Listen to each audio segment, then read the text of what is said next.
When you dare to share, you break the silence. When you dare to share, you speak your truth. When you dare to share, you use the full strength of your voice. When you dare to share, it brings opportunity to own your story. So tell it, be heard, and at the same time, your sharing is someone else's learning, inspiration, motivation, empowerment, and hope. There's always an element to each of our stories that remains a secret. For some, we feel it's a dirty little secret. Dare to share your untold story exposes these secrets in a welcoming and positive way. I encourage each of you out there to dare yourself to share what is yours to tell. When we dare, it is the courage to do something really important.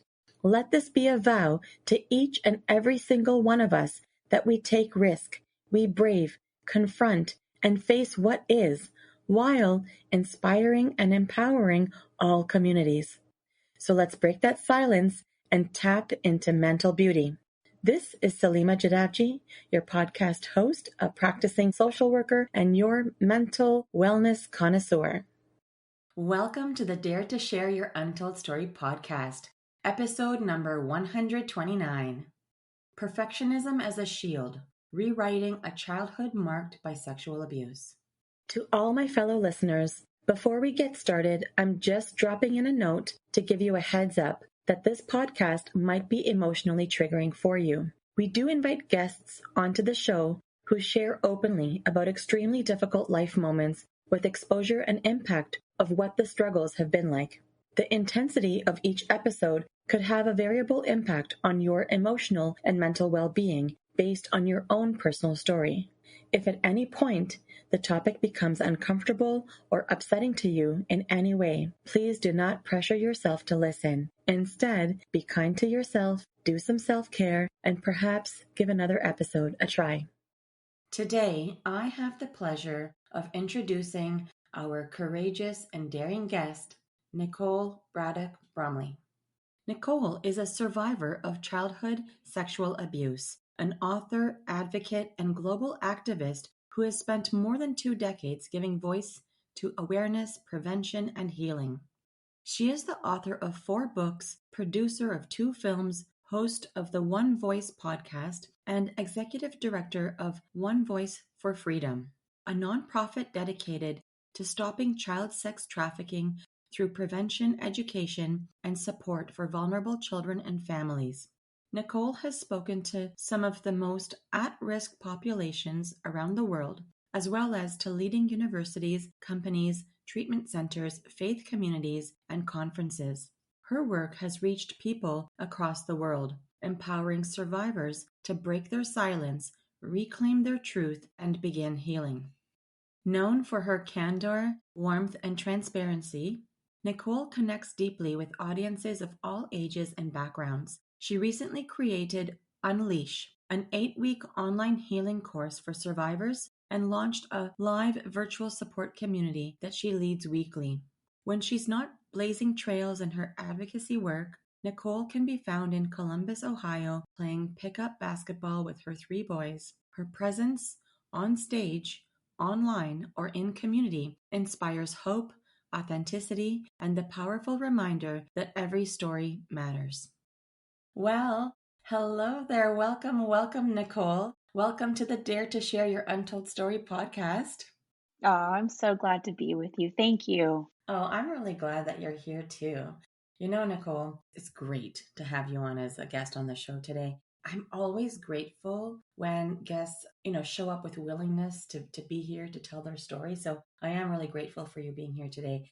I'm truly humbled when I have the opportunity to encounter guests just like you who allow me to tap into their vulnerabilities and draw on their strength and inspiration and all of it that gets shared into this space. So it's really incredibly important that we take a stance together to help break barriers of mental stigma. What do you think? I'm really grateful too for people like you that, find vulnerability a strength and who want to sort of give platform to stories and allow, stories to do the work that they do. And so I appreciate this conversation. Oh, wow. Look at that. That's so wonderful. And Nicole, in case you are still wondering, just in case, This podcast is all about vulnerability because it's all about bringing forward untold stories that people go through, whether directly about a mental health struggle or something else.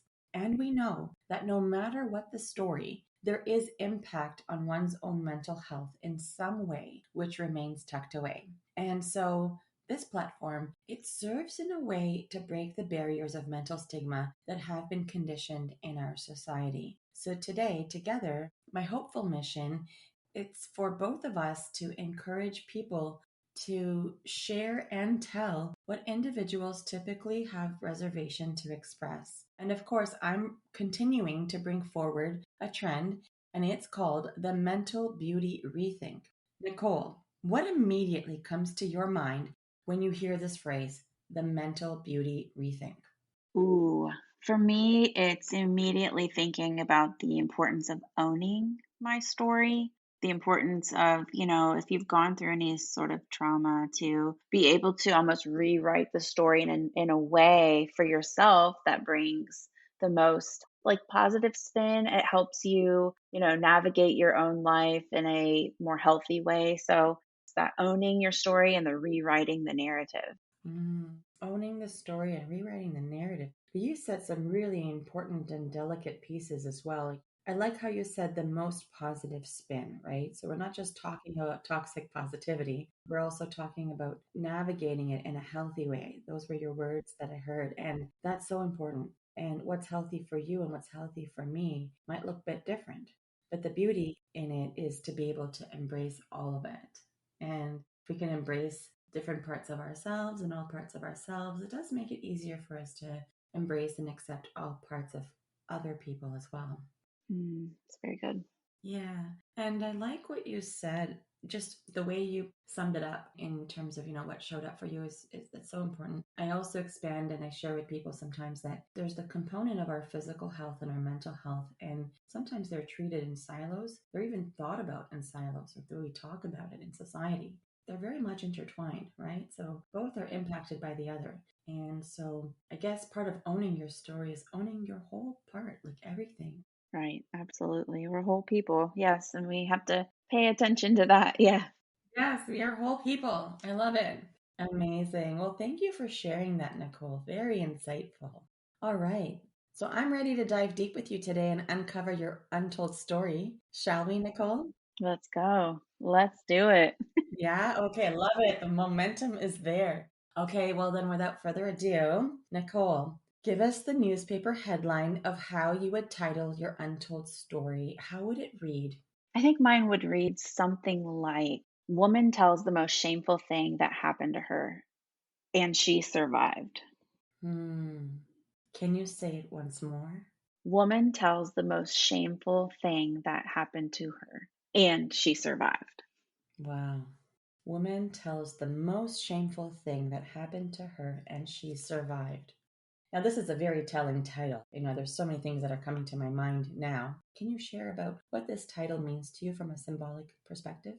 Sure. I think symbolically, I think it points to, the darkness that can sometimes be within our stories, within ourselves, and the importance of shining light on that, not only so that, it would stop, but that it would also almost be like a lighthouse for others.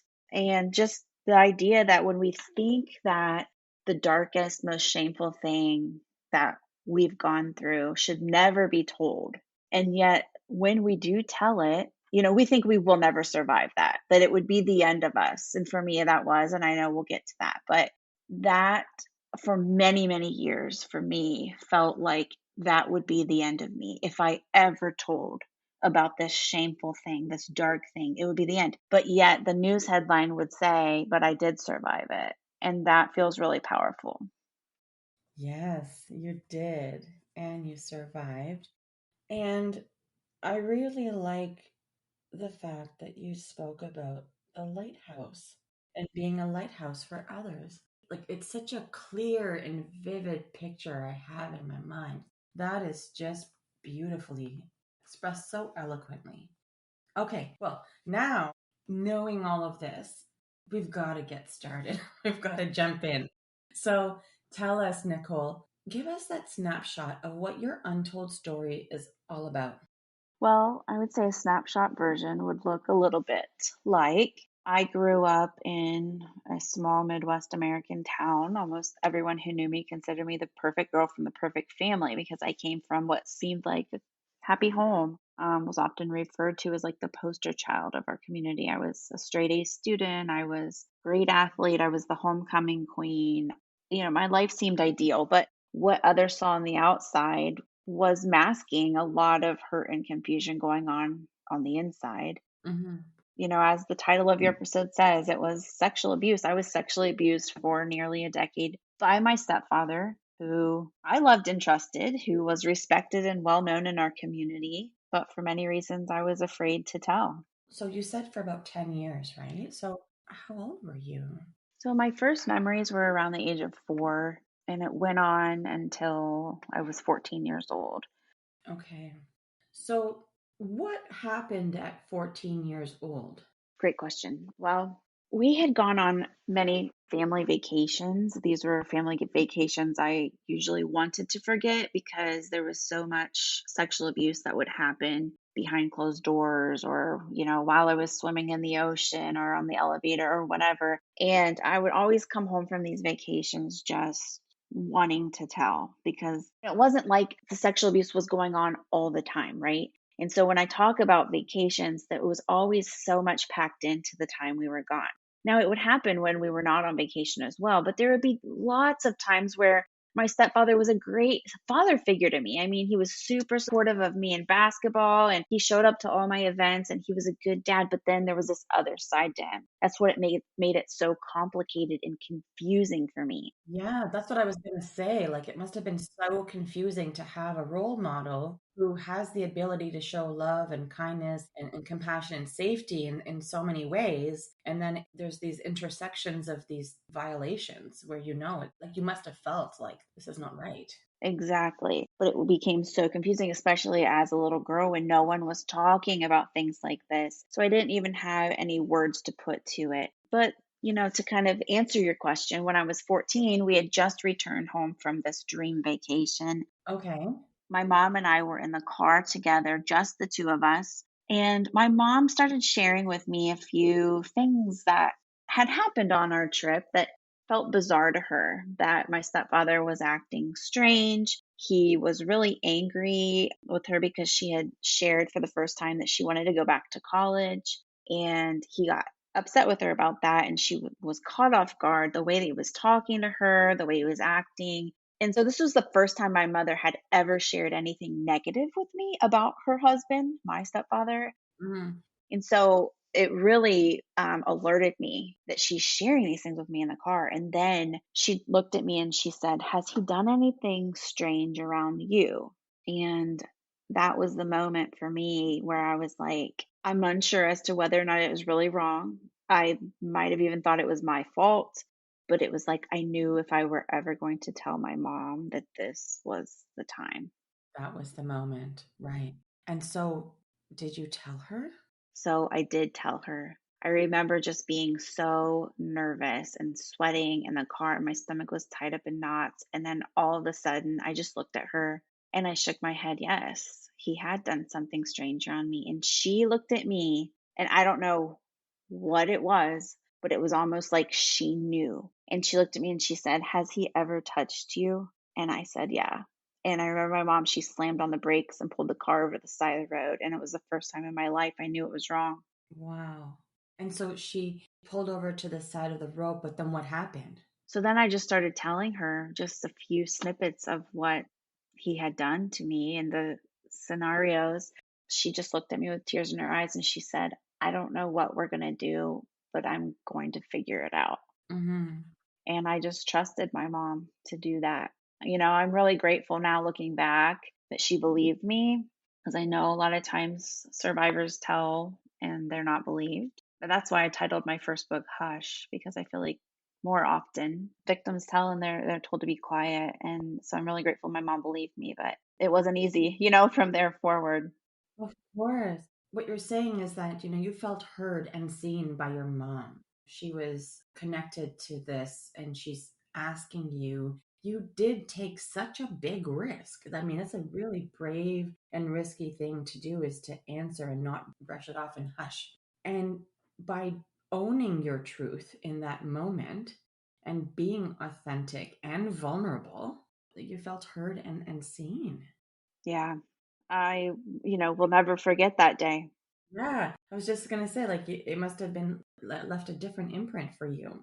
Yes, I think so. And when I meet other survivors and I hear their stories and they tell me they did tell, and they were told to be quiet, they were told it wasn't that big of a deal. They had told everyone goes through this, all little girls go through this. I mean, that is such a secondary wound to already having this huge wound of abuse. So I really find a lot of compassion for survivors who have had that sort of double wounding, and I'm grateful that I did not have that. Hmm. I mean, after 10 years of what you had to go through involuntarily and with so much confusion, to be received that way must have just really shifted something within you. Yeah, I think so. I mean, immediately I was scared. What does this mean? Because my stepfather would often threaten, if you tell, no one will believe you. You won't see your mother again. I will kill your dog. There were so many things. You're just a little girl.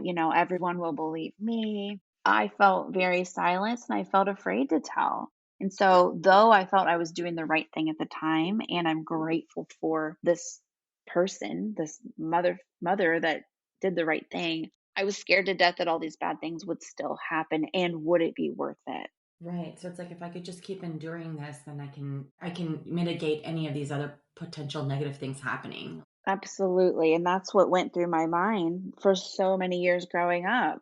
I mean, those are huge threats for anyone. And if this is what you were able to put an end to at age 14, and you must have been hearing these threats from an even younger age, Oh, absolutely. Yeah. that must have been so devastating and terrifying. I remember feeling like there was no way out. Yeah, no way out. Goodness.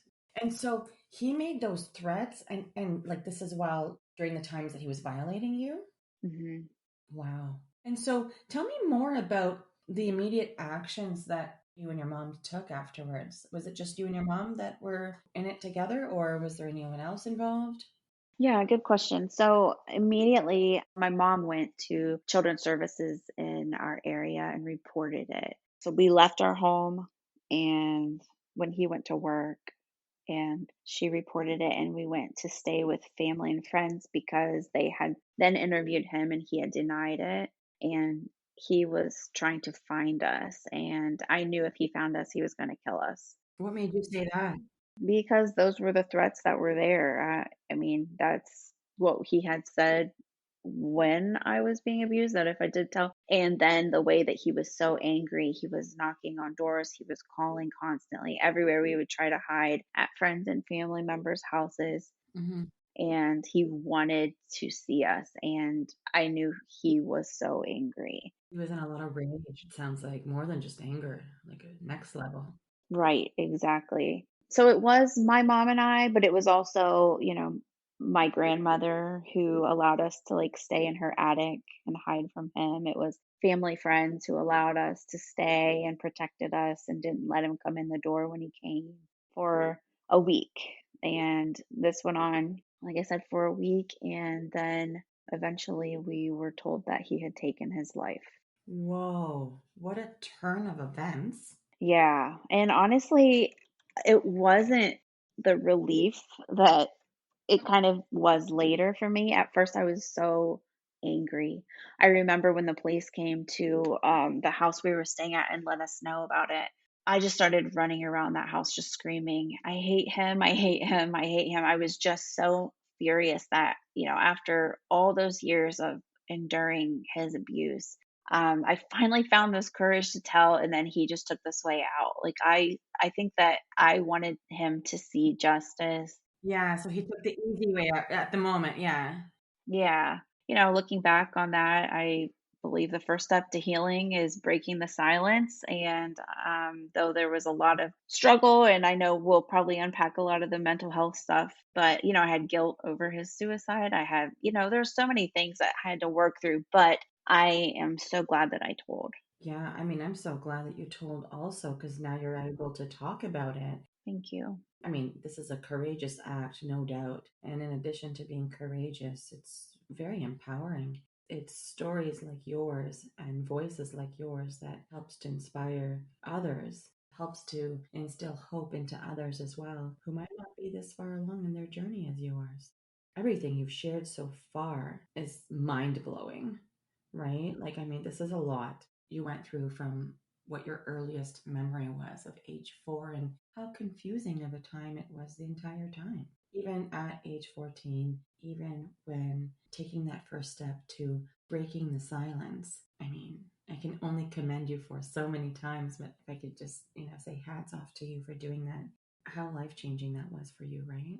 And as you said, that doesn't mean that your life got easier after that. There was probably a lot, there was, what you were mentioning was a lot of difficult moments, but it was in a way that you had more control and maybe not in your control, but I guess what I'm trying to say is that it was while you were owning your truth, right? So you're more authentic and you're able to speak up and be your voice, use your voice Right. while you're navigating things as opposed to being silent, not having people know the truth. Even though things could be difficult, maybe you didn't feel as stuck.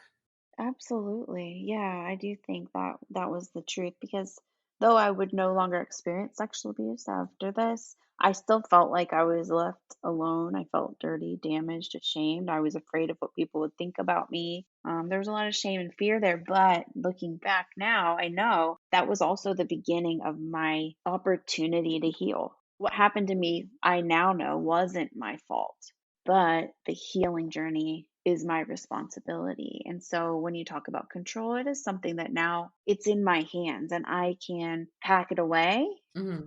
because as soon as I heard about his death, I vowed to myself to never tell my secret again.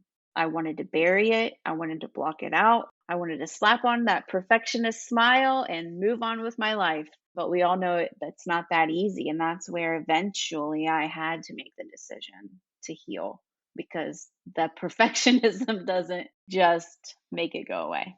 Now, I want to know a little bit more about this perfectionism theme and any other theme that you haven't shared with me just yet. Is it that once you spoke to your mom, you went through all the immediate processes and then after finding out that he passed away, did you just go on with life on the outside? Because you said you lived in a small town or in a community that knew you and your family really well. Yeah, Did it sort of come out in the open, or was there still a masking of it? Were you trying to still normalize your life and kind of do everything in a more hidden way? that part. Yeah. My mom shouldered the blame. So we went to his funeral, which was very hard. Oh, wow. Yeah. She shouldered the blame and told everyone there that he took his life because she was going to leave him. Because I felt so much shame. I didn't want people to know this about me. I was afraid it was just going to shatter this image that I had created for myself and this life that I had. And I didn't want people to look at me differently. Hmm. I already felt so dirty. I didn't want people to look at me and think that too.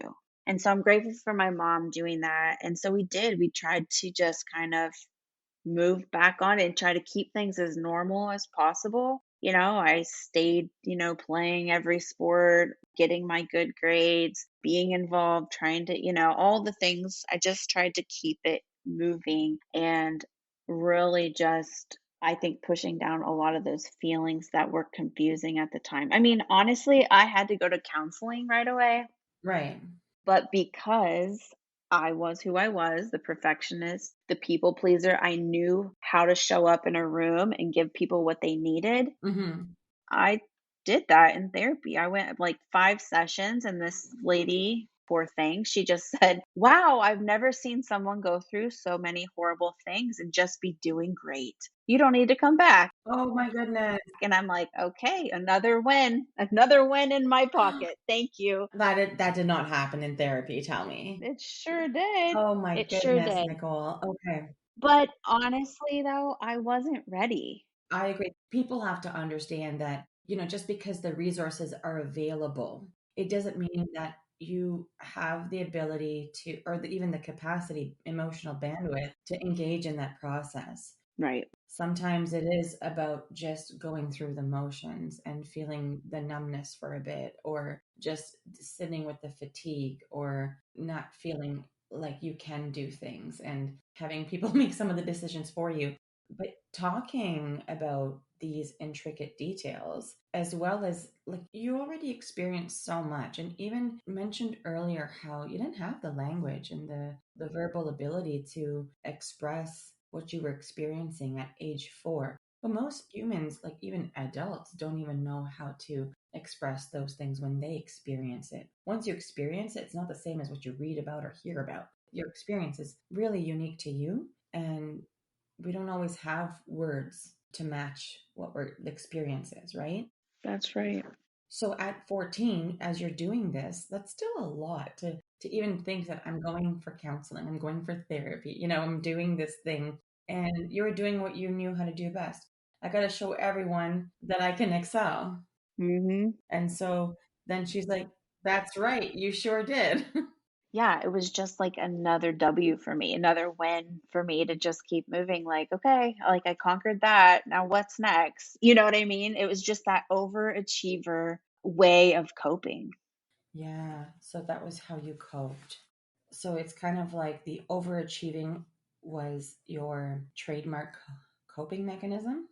I think so. I think that along with the perfectionism, which it all kind of goes hand in hand, but also people pleasing. Like I could tell people what they wanted to hear. And truthfully, that has really hurt me my entire life because even in relationships, along my entire healing journey, I think a lot of times I knew that people wanted me to be healed, Hmm. and so I could tell people what they wanted to hear so that they felt better about my story. So, for instance, like my grandparents, who hurt so much over my story and what I'd gone through. I knew that if I was honest with them and said, listen, I'm struggling with this or this or this, that they would not know what to do with that. Hmm. So it was easier for me to be a great basketball player, that they could show up to the games, get straight A's, so they could brag about Nicole. Yes, she went through all this stuff, but look at her now.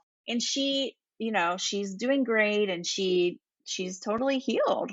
What you talked about earlier, that toxic positivity, and for my family being very spiritual people as well, almost to a point of spiritual bypassing, like God is good, you know what I mean? So I just embraced that because it took the pressure off other people to help me.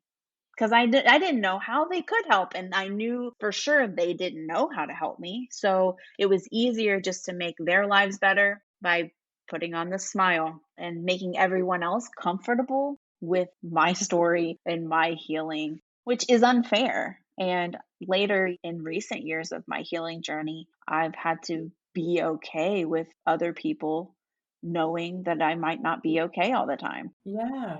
And it sounds like you were working on big in the role of like protecting people, right? Nailed it. That's exactly right.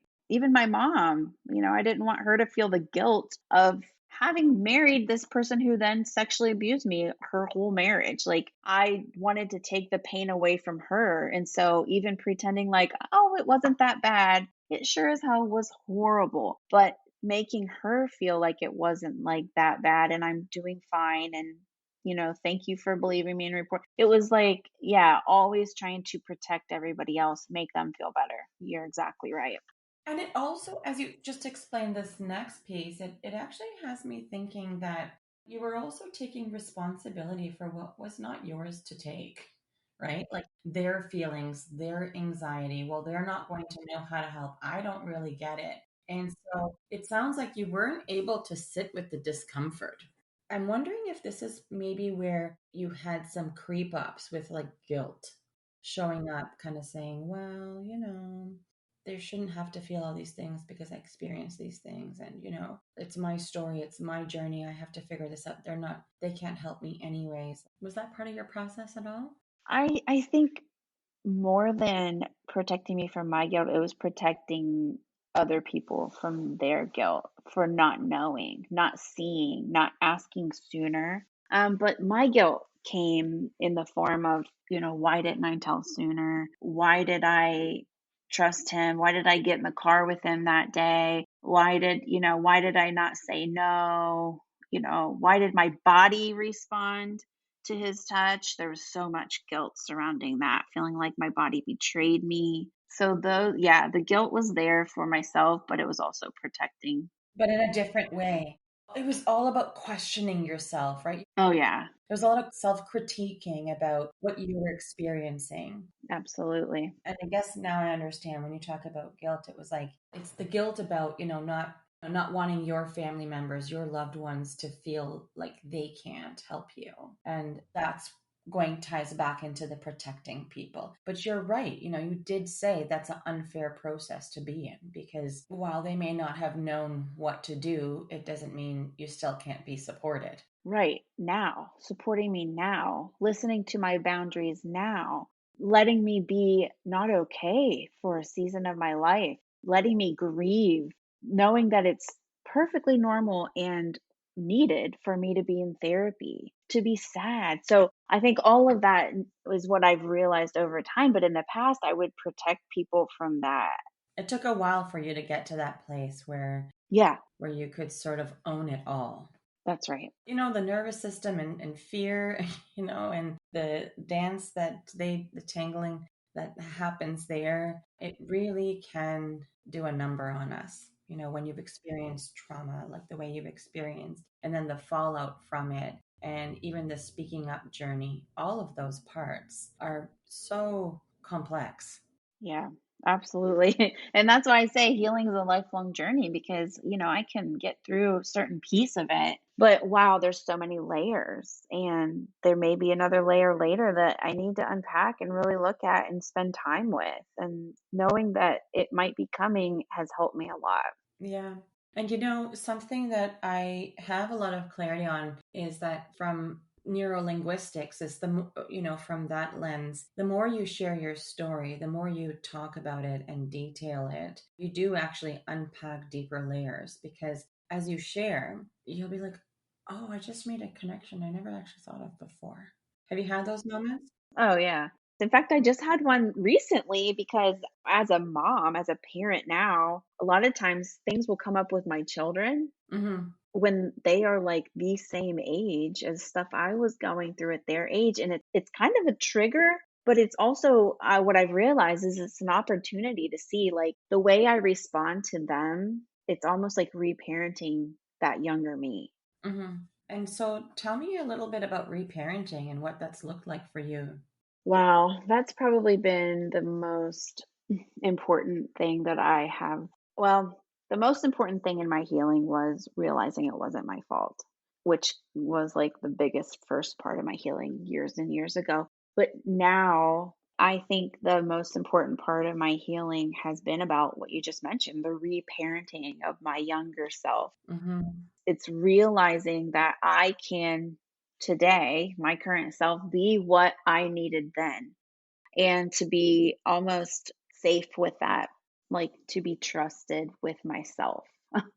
And it's such a weird thing to kind of explain in words, at least for me, but it's something like I am experiencing that is such a deep healing for me because that younger me felt so scared, felt so protective, felt like she had to micromanage, felt like she had to be in control. And so to go back to those ages and to realize like what she was going through, what she needed, and to actually like show compassion versus like shaming her, which I think I did for a long time, even in my adulthood, like shaming her for this or that, or why did you not do that, or why did you believe this? And instead, just being like, oh, I get it. Like it makes sense why you responded that way at that age, Nicole. It makes sense. And to show compassion to her has been such a healing part for me, sort of talking back to that younger me. Right. When you talk about all of this, there's something that I was thinking about recently. It's when we start putting less emphasis on other people trying to understand us or less emphasis on feeling that other people have to understand us, like ourselves, and we connect with ourselves more intention with more intention. And when we spend more time understanding who we are, understanding our process, our thinking, our feelings, like my own, there's so much more clarity that we don't have to focus on the outward as much, Mhm. Mhm. right? Because then you've embraced yourself, accepted more of yourself. And when you can stand tall in all parts of you, good, bad, ugly, anything, all those parts, everything in between, you know that whoever you are is who you are. Like you claim it. And then others have no option really other than going, oh, well, that's Nicole. That's Salima, right? Yeah. That's who these women are. So I think that is a big part of the healing journey is many times if we're not, for some humans, like for some individuals, it's about what will people think, right? And what do they think? And I have to make sure that they think differently, or I have to protect them from thinking that way. And then there's also the thoughts of people don't get me. They aren't getting my process. I've tried to explain it to them. I've let them know what I'm going through. I'm sitting here broken. I'm sitting here sharing, and everyone wants me to be fixed. Everyone wants me to move forward. And so those narratives are very like energy draining. They're very depleting and it's very harmful, right? And so it sounds like in your healing, you did shift from focusing on other people understanding you, that whole mixed bag of what the external understanding is or the external perceptions, all of that piece, to just really connecting with you, all parts of you. And the more you claimed that, it seems like the other parts weren't as important. They didn't get the same attention anymore. Did you ever think about it like that? Well, you said it in such a way that it felt like it was brand new information. The way you said it was just so true to me. So thank you for saying that. I think you're exactly right. And the shift made me feel like I was finally authentic. Like I could finally show up in a room and know who I am and know my purpose in the room and the things that I can offer and the things I want nothing to do with. Where in the past, I was always shape shifting for the room, for what was needed, what people expected from me. And now I think my expectations for myself are most important. And what serves me is most important versus what serves everyone else. So, exactly what you said. Yes. I love it. I love the way you said it too, right? What serves me is most important. Yeah. And that felt selfish before. Well, newsflash, just letting you know about this word selfish that you brought up. So, when people use the word selfish, they say it like it's really a bad thing, but that's just the negative connotation associated with it. The actual term selfish, the definition of it is to take care of oneself first. So, what's so bad about that? Yeah, and that's positive.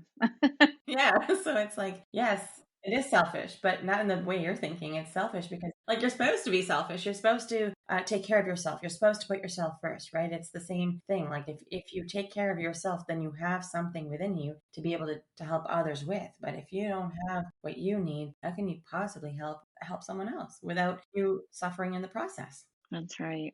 Yep. Right? So that's huge.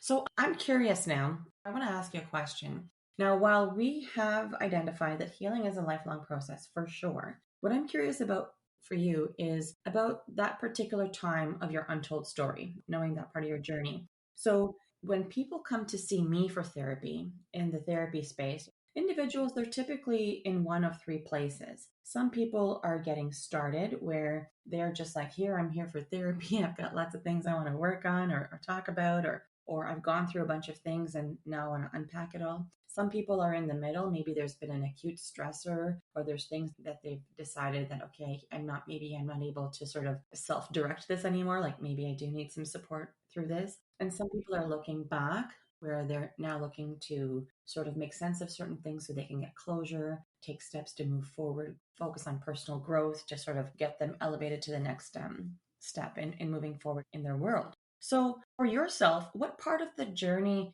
would you say you're in terms of the untold story that you've shared in the space today? Would you say that you are just getting started in the middle or looking back? I think I'm looking back, but yet I know there's still more ahead of me. But a lot of where I'm at is the reparenting. So I'm looking back to my younger self and giving her more of what she needed. It's beautiful to hear that you're continuing to soothe your younger self, your inner child. Yeah, it's been very helpful. Hmm. And that's how you stay most connected. So it's really nice to hear that your spin is, yeah, I'm looking back and there's still some things ahead. So, Yeah, it's becoming who I needed. It's becoming who she needed. yeah. And that you became, right? Yes, and I'm still becoming. Yeah. That's beautiful. I became who I needed and I'm still becoming. I heard you. Okay, so this entire story, we talked about so many important things. We talked about just starting by talking about your headline, going from the most shameful thing that happened to surviving to being the lighthouse for others, the way you described all of that, to detailing all these things that you went through in terms of childhood sexual abuse and what went on from age 4 to 14 for 10 years. And having such a confusing relationship with your stepfather and having this big secret and having all that role confusion and all of the different things that showed up for you and the double life you were living. And it just seems like there were so many things going on before that moment that you had with your mom where all the actions were taken and things were different. And even these themes of overachieving and perfectionism and people pleasing and all of the protecting people, all of the different things that were coming up for you once things came out and all the different emotions you're experiencing, like that clearly all had to have affected your mental health. Those are all parts of how your mental health is affected. Were there any other impacts that you had to your mental health that you haven't shared yet? I mean, I think a lot of it these days comes from like feeling trapped can really dysregulate my nervous system if I feel like there's like a no way out type of situation, or if something in my life reminds me of feeling like my circumstances are dire. I have to sometimes step out of that and remind myself, okay, what's happening right now resembles a feeling I had when I was younger and the circumstances were dire, but they're not now. Mm-hmm. It's not like that. And so my mental health is affected by things that feel similar to something I went through when I was younger, or when I don't feel understood by somebody. Like that triggers me so much. And it can send me into really like shutting down, would be one big one that I notice with my mental health, where sort of don't trust people, like overly not trusting, those types of things. Or yeah, I think so, those are some of the bigger ones these days. But anything where I have like a false belief about myself or about other people, definitely. In the past, I also had a pattern of sort of codependent relationships that really affected my mental health. And I know that was a lot of out of the people pleasing and wanting to make other people feel good and better and fix other people instead of myself. But as we already talked about, that authenticity shift has happened. And so thankfully, that pattern has kind of, I would hope, has ended. But in the past, definitely, that was a mental health struggle I had for many years. Yeah. There's something you said that really struck for me. And when you were talking about recognizing that you're triggered by something and the circumstances are dire, and you're able to take those moments to validate your situation with facts and information, right? It's like you did so much work that you, in those moments, don't actually get sucked into that narrative. You actually did fact checking. And because you do that, you are able to stay present with it. I mean, that's still a lot of work, right? Because it still takes mental real estate, if you want to call it, right? Yeah. There's mental capacity there that to keep working through it. So that can still be exhausting, but it's much more healthier to be able to then guide yourself. And I imagine that if you were doing that, then whatever feelings were coming up post that, you would have been able to use that self-compassionate voice to kind of soothe yourself, right? Yes, that's been so helpful. Yeah. And so while there were moments where you were shutting down and not trusting people, or maybe in the past in codependent relationships, it also seems like you really found ways to not get sucked in. But it also has come through therapy. I am in therapy. I have a great therapist that I trust, and I can tell her when I feel crazy. You know what I mean? Right. But you're the one doing the work. Yes, that is true. It does take two to tango. I mean, it's easier for you to do the work when there's someone who you trust in the process and can be completely open and vulnerable with. That in itself is doing the work, and you're doing the work. So that is just fantastic. So tell us, Nicole, what is your key message to the listeners of the show? What are a few things you really think that people need to know? One message would be to those who relate to my story, and I would have another message for those who know someone who relates to my story, if that's okay. Yeah, absolutely. Okay, so to those who relate, I think my message would be that, and I say this often, so sometimes you have to tiptoe out of your hiding place and do things afraid. For me, it was very important to find the courage within myself to find my own voice and to use it, even though it was scary, because I knew on the other side there would be something good. And I believe that for everybody listening. So, whether they've been through sexual abuse or some other trauma, sometimes we just have to tiptoe out and tell somebody safe or do the thing that we feel like we need to do for ourselves. And for the other side of it, for people who are listening, maybe you've never been sexually abused, you probably know someone who has, or people who are just carrying pain, I would tell you that don't be frozen by feeling like you don't know what to do. You don't have to have all the answers to enter into somebody else's pain. People in pain just need to be heard, validated, and loved. And this goes for spouses too. My husband had to learn he can't fix me. He can't fix my pain. He can only listen and love me as I do my own work through it. And that has helped us tremendously. That's beautifully said. And so it's so important, right? Because your message speaks volumes about taking those first courageous steps, no matter how scary it feels. You don't need to have it all figured out. Just take a step forward, break that silence. And for bigger, broader message, it's like not to be frozen, not knowing what to do. And if it's someone who's a supporter, just be with people in their pain. The goal isn't to try and fix or bring a solution forward. It's just to listen and honor the person for where they're at and just be there by their side. Absolutely. That is really one important message. So I'm curious, what is that game changing inspiration that's close to you that reflects your untold story? Was there like an inspirational quote or book or event or person or something that really spoke to you that really allowed you to have that shift, that pivot? Yeah, I've always leaned on Margaret Mead, an anthropologist, that said, never doubt that a small group of thoughtful, committed citizens can change the world. Indeed, it's the only thing that ever has. And that has driven me to continue to tell, even to strangers, to large crowds, on stages, da da da, all the things, because I want other people to not experience what I went through. And I think the more awareness that happens, that will help stop sexual abuse. But I also want those who have experienced it to know they're not alone. And so I think raising up other voices can change the world. Indeed, it's the only thing that ever has. Mm-hmm. Yeah, and building awareness in so many different ways, whether it's about awareness that your experience is important. It's important to have a voice, it's important to share, it's important to tell. And also building awareness to those of, hey, this is how you can be educated. This is how you can learn more. This is what you can understand about a person's experience in this way. Yeah. Beautiful.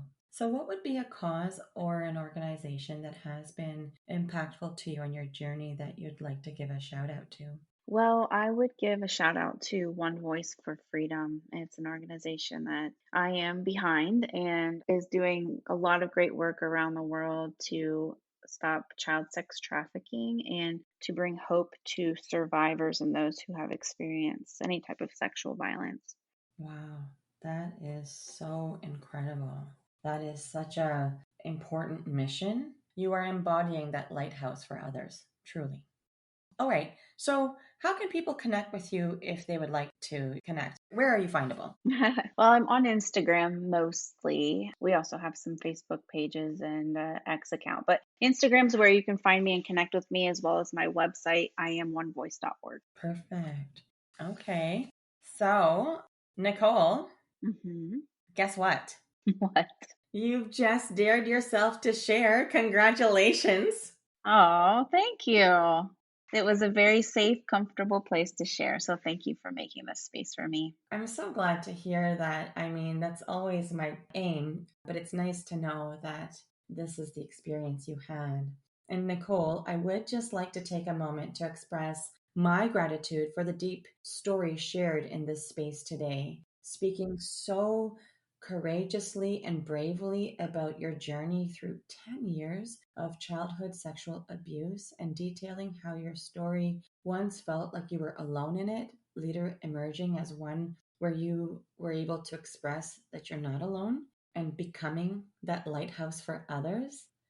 So incredible. And through this entire experience that you've had, the growth and healing that you've exemplified is truly admirable. I'm truly grateful to have been able to hear and witness your story today. So thank you for the deep conversation and for all the daring and sharing. Thank you so much. Wonderful. Once again, Nicole, thank you for being part of Dare to Share Your Untold Story and helping to be a voice in breaking down the barriers of mental stigma.